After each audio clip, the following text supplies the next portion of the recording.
창세기 4장 8절에서 15절 말씀입니다.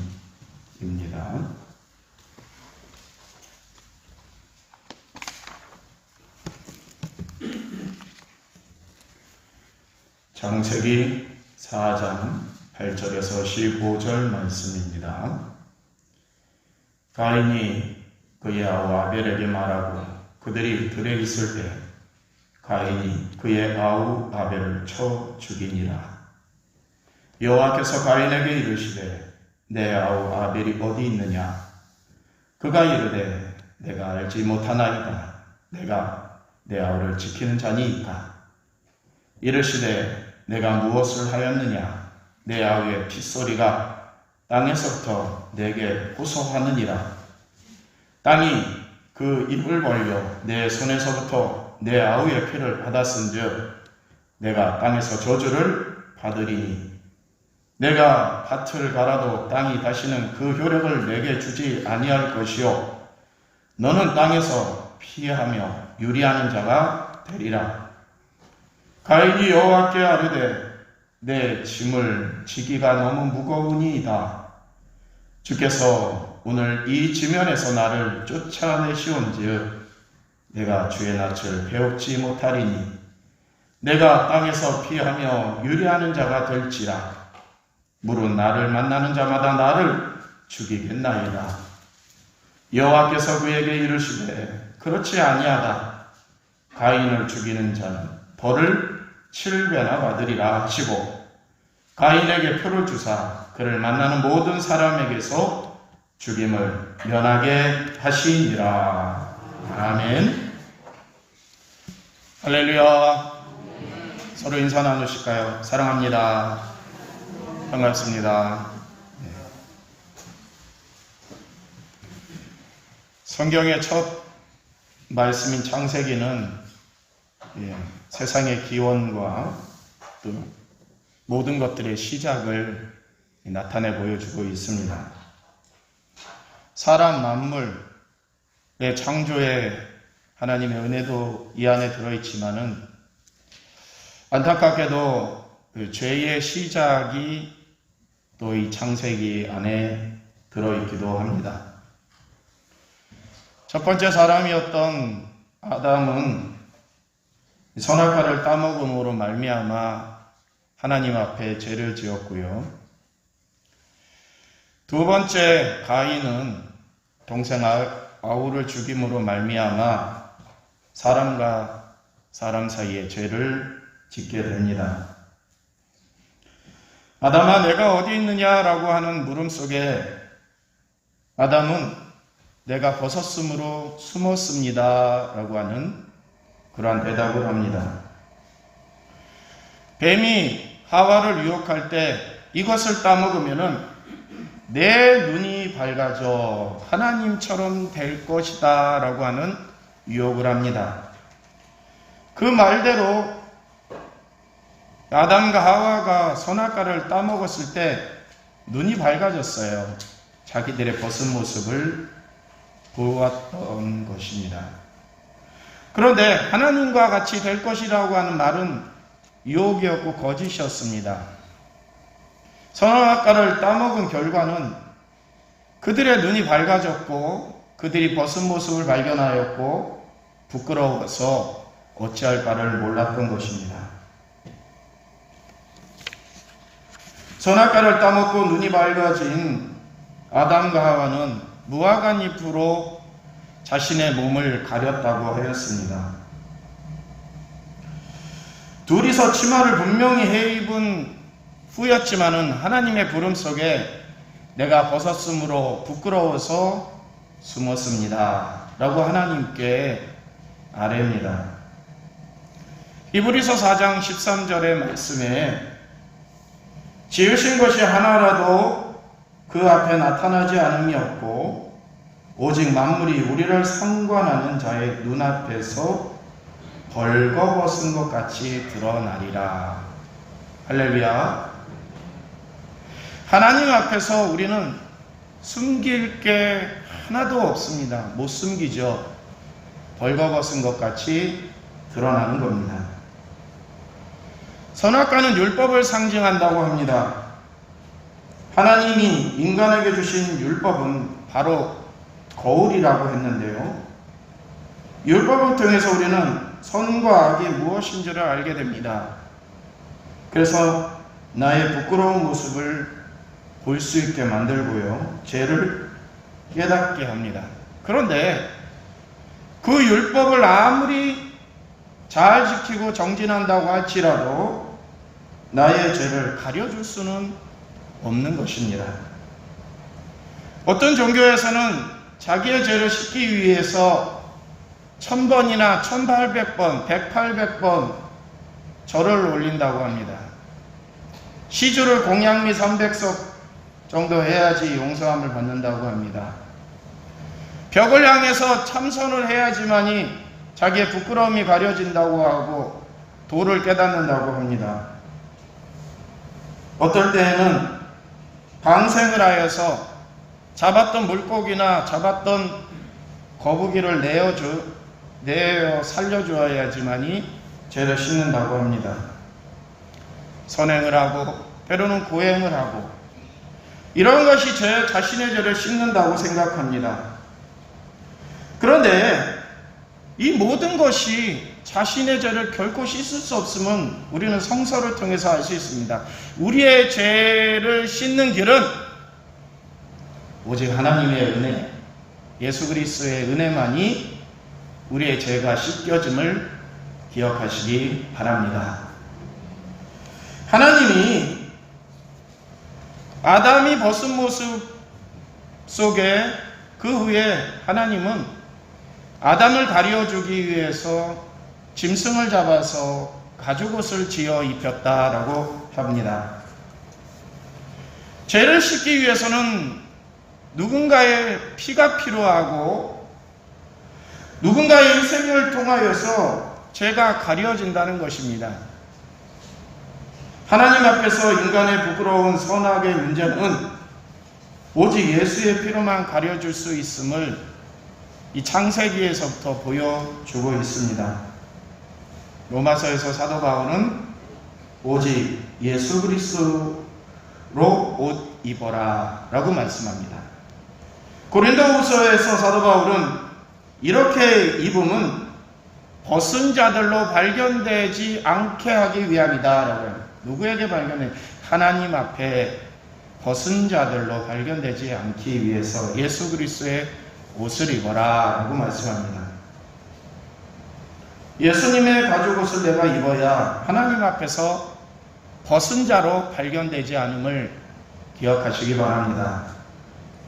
시편 32편에서 시인은 허물의 사함을 받고 자신의 죄가 가려진 자는 복이 있도다 라고 하는 고백을 하였습니다.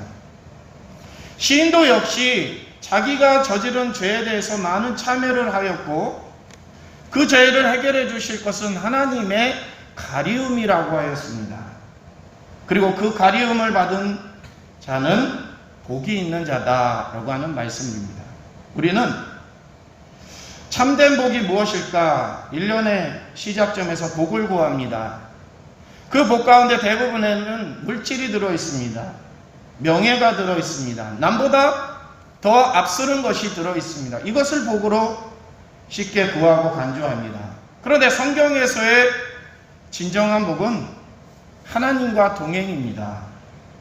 하나님과 동행하기 위해서는 내가 거룩하니 너희도 거룩하라라고 하는 하나님의 말씀에 입각하여 거룩하게 돼야 될 텐데 인간 스스로는 결코 거룩할 수가 없습니다.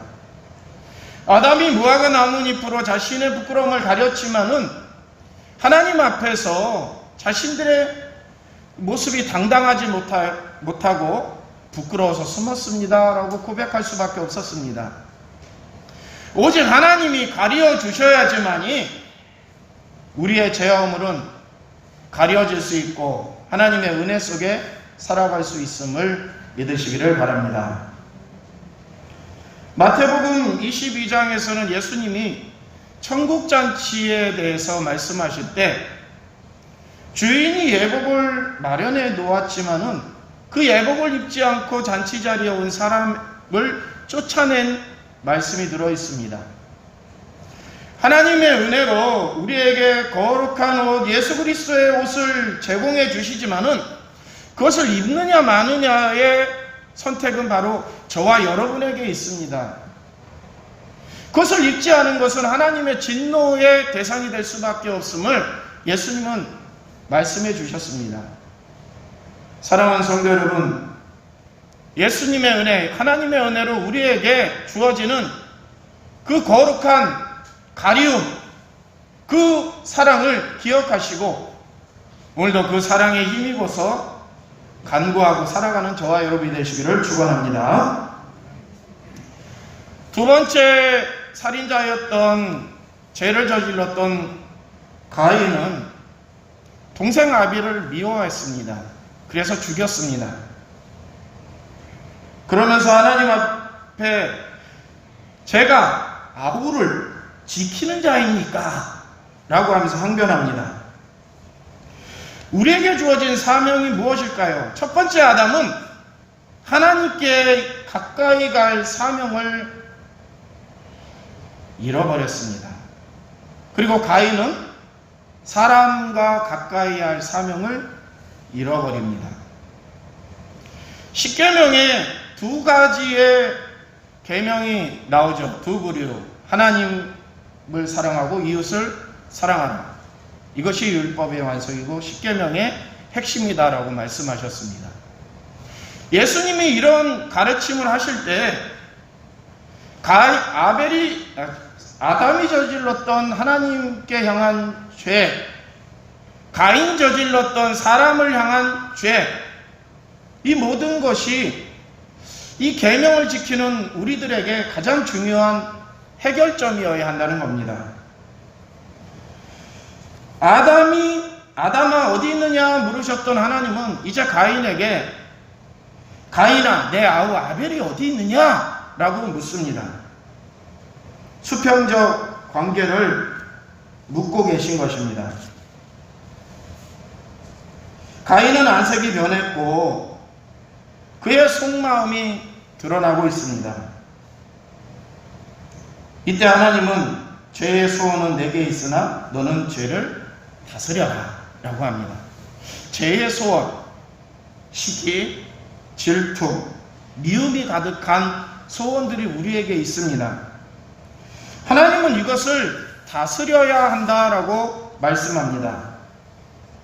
하나님은 자기 힘으로 안 된 아담에게 가죽옷을 입혀주셨는데 이번에는 가인에게 표를 허락하여 주십니다.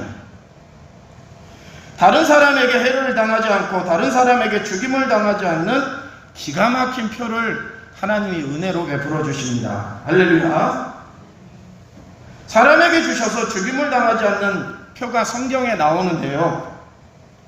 에스겔 9장 4절에서 7절의 말씀에 보면은 여호와께서 이르시되 너는 예루살렘 성읍 중에 순행하여 그 가운데서 행하는 모든 가증한 일로 말미암아 탄식과 우는 자의 이마에 표를 그리라.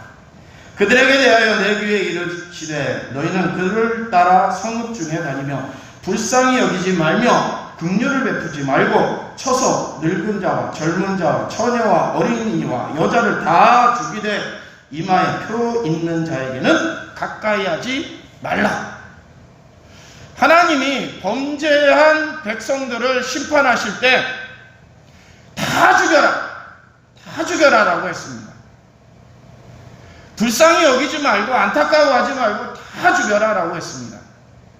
그런데 죽이지 말라라고 하는 사람들이 있었네요. 그 사람들이 누구냐면 이마에 표를 가지고 있는, 점을 찍었던지 십자가형을 그렸던지 체크를 했던지 표를 가진 자는 건들지 마라라고 했습니다. 근데 어떤 자에게 그 표를 주셨냐면요, 우는 자, 탄식하는 자에게 주셨다고 했습니다. 뭐에 대해서 울고 뭐에 대해서 탄식하는, 자기의 죄에 대해서 탄식하고 자기에 대해서 하나님 앞에 우는 자, 즉 회개하는 자들.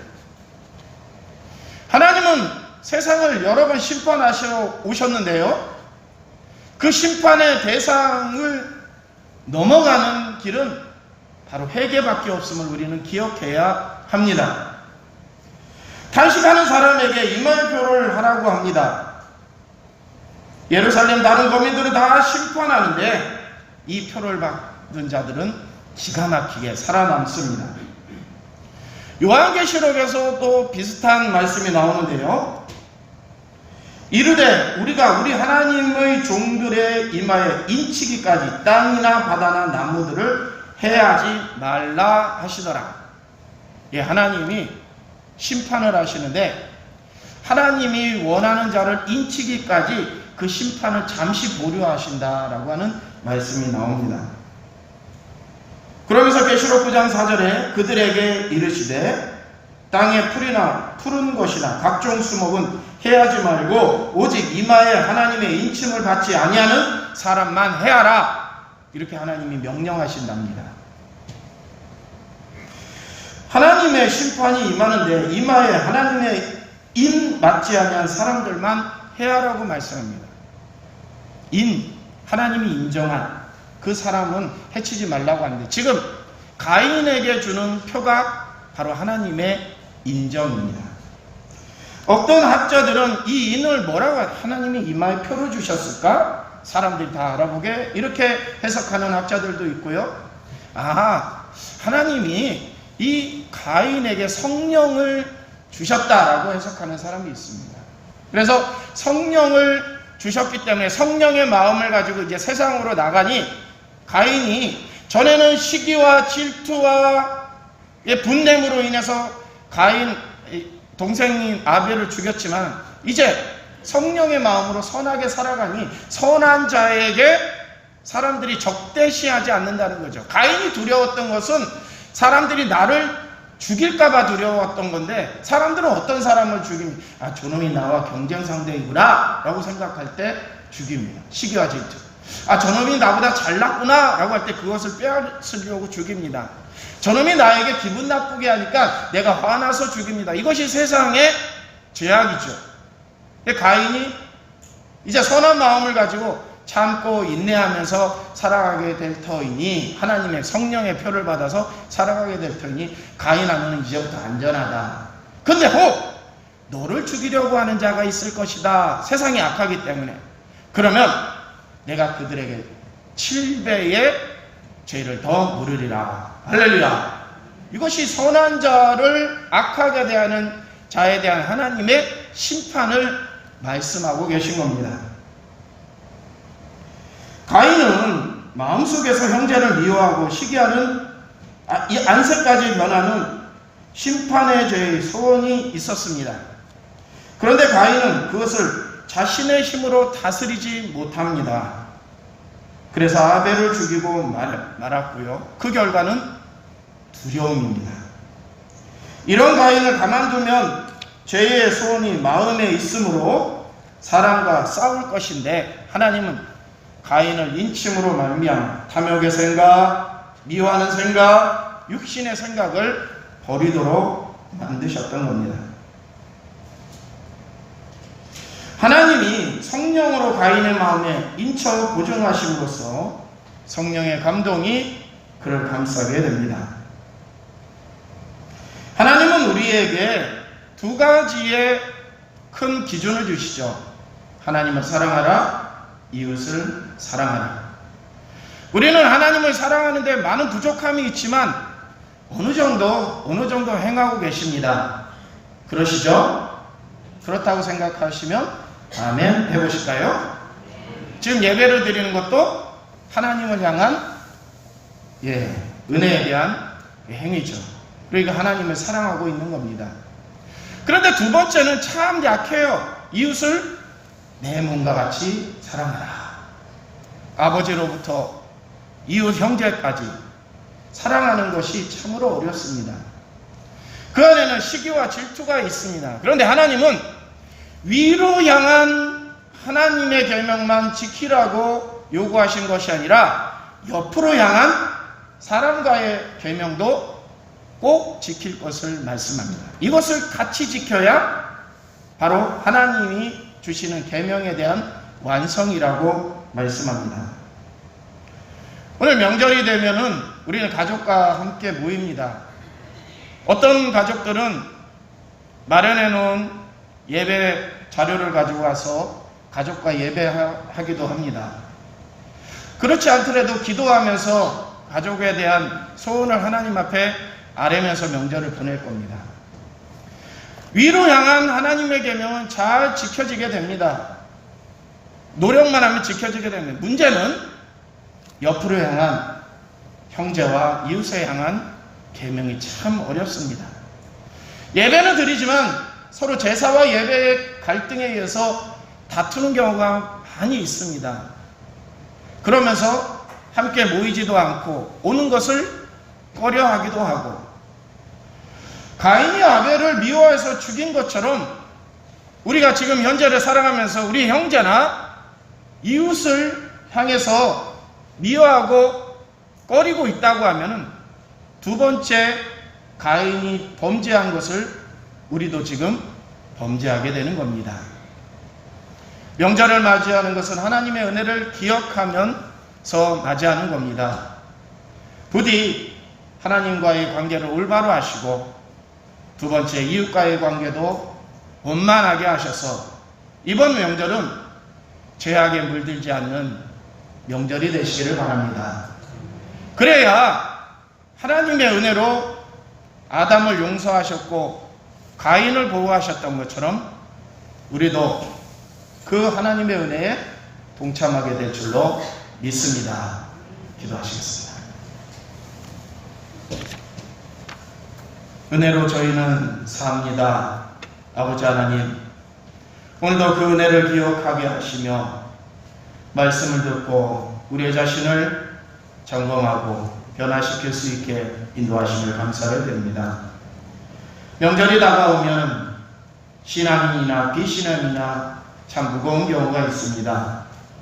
서로 삶의 종교가 다르고 행하는 모습들이 다르고 때로는 지나왔던 과거의 섭섭함이 있기에 형제를 미워하고 만나기를 꺼려하며 오히려 분쟁의 시간이 되어오기도 합니다.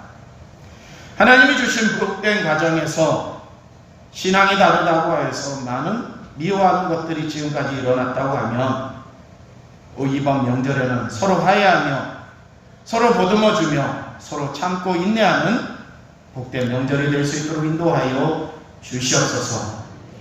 울며 탄식하는 자에게는 하나님의 인을 주신다고 하였습니다. 아버지요, 우리가 하나님의 인을 받기를 원합니다. 성령을 내 마음속에 모시고 생활에서 성령의 이끌림 속에 살아가길 원합니다. 우리 또한 아담과 가인이 받았던 하나님의 은혜를 이 땅에서 누리게 인도하여 주시옵소서. 이번 명절은 어느 때보다 더 많이 웃고 더 많이 사랑하며 더 많이 즐거워하며 더 많이 격려할 수 있는 복된 명절이 되게 하여 주시옵소서. 예수 그리스도의 이름으로 기도드립니다. 아멘. 찬송 391장 하시면서 동원하겠습니다. 391장입니다.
건치 아니하며 저 외험한 것 내가 이를 때면 금방 위에 숨기시고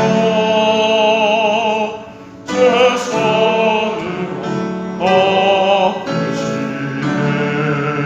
덮으시네. 하나님 아버지 감사합니다. 우리를 하나님의 은혜로 감싸 주셔서 지난 일주일, 지난 한 달 동안도 평안하게 살았습니다. 벌써 2월이 되었습니다. 1년의 소망을 품고 시작한 지 한 달이 지났고 그 한 달 동안 우리는 수많은 갈등과 또 노력 속에서 한 달을 살아왔습니다. 무엇보다도 아버지께서 주신 이 사명이 올 한해는 회복될 수 있도록 인도하여 주시옵시고 모든 예배와 모든 사명들을 기쁘게 감당할 수 있는 복된 하나님의 사명자들, 또 달란트를 맡은 청지기들이 될 수 있도록 인도하여 주시옵소서. 주께서 저희에게 주신 사명을 충분히 감당할 수 있도록 물질을 허락하여 주셔서 이렇게 감사를 드립니다. 11조를 드리고 선교와 또 각종 우리의 소원을 담아 하나님 앞에 드리고 성리로서 봉헌하며 또 때로는 물질을 드리지 않지만 오늘도 하나님을 향한 결단 속에서 이 시간 우리의 마음을 드립니다. 봉헌물에 담겨있는 우리의 정성과 마음을 기억하여 주시옵시고 이것이 기쁘게 생활에서 잘 드러낼 수 있도록 우리를 더 보듬어 주시고 지혜 허락하여 주시옵소서. 맡은 이들에게 지혜와 또 총명을 허락하여 주시사 이 물질이 결코 헛된 데 쓰여지지 않고 하나님이 사용하는 꼭 알맞는 곳에 사용될 수 있도록 인도하여 주시옵소서. 드림으로 인해서 궁핍하게 되는 것이 아니라 오히려 하나님의 풍성함이 가정마다 임하기를 믿습니다. 그 믿음대로 하나님 우리의 가정들의 물질, 우리의 가정들의 근심, 우리 가정에 있는 연약함을 더 강성하게 채워 주시옵소서. 예수 그리스도의 이름으로 감사하며 축복하며 기도하옵나이다. 아멘.